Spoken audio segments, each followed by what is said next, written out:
તમે આજ દિન સુધી પાયલબેન ક્યારે સાંભળ્યું કે લઠ્ઠાકાંડ કે કોઈ પણ કાંડ થયો કોઈ પોલીસ કર્મચારીને ડિસમિસ કરવામાં આવ્યો હોય?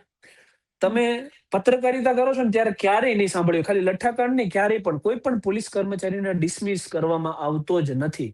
પોલીસ કર્મચારીને માત્ર ને માત્ર સસ્પેન્ડ કરવામાં આવે.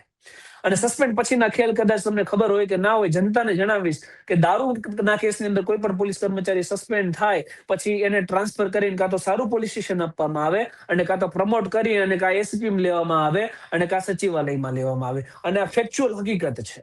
તો સસ્પેન્શન પછીનો ખેલ કોઈને ખબર હોતો નથી. માત્ર સસ્પેન્ડ રમવામાં આવે, જનતાને મૂર્ખ બનાવવામાં આવે. અને આનાથી શું થાય પાયલબેન? કે આનાથી જે 3 સ્ટાર વાળા જેટલા પોલીસ સ્ટેશનમાં બેઠા ને એ એરિયાના કિંગ છે. એ કોઈને તૂતા કહી દેશે, કોઈને ગાળાગાળી કરી દેશે, કોઈ પત્રકારનું નહીં રાખે, કોઈ વકીલનું નહીં રાખે, કંઈ જ નહીં રાખે. એમને સિસ્ટમ સમજાઈ ગઈ છે કે અમે લગામ વગરના ઘોડા છીએ, અમે બેફામ છીએ, અમને રોકવા વાળું કોઈ નથી. અને હાલ સિનારીઓ એવો છે કે તમે દારૂની કે અન્ય કોઈ પણ બાબતની ફરિયાદ તમે 112 ઉપર કરશો તો કોઈ 112 નહીં આવે. તમે પોલીસ સ્ટેશનમાં જશો તો પોલીસ વાળા ઉલટા તમને જ ખોટા કેસમાં ફસાવશે. અને તમે કમિશનર ઓફિસમાં જશો તો ત્યાંથી તમને ખો આપવામાં આવશે.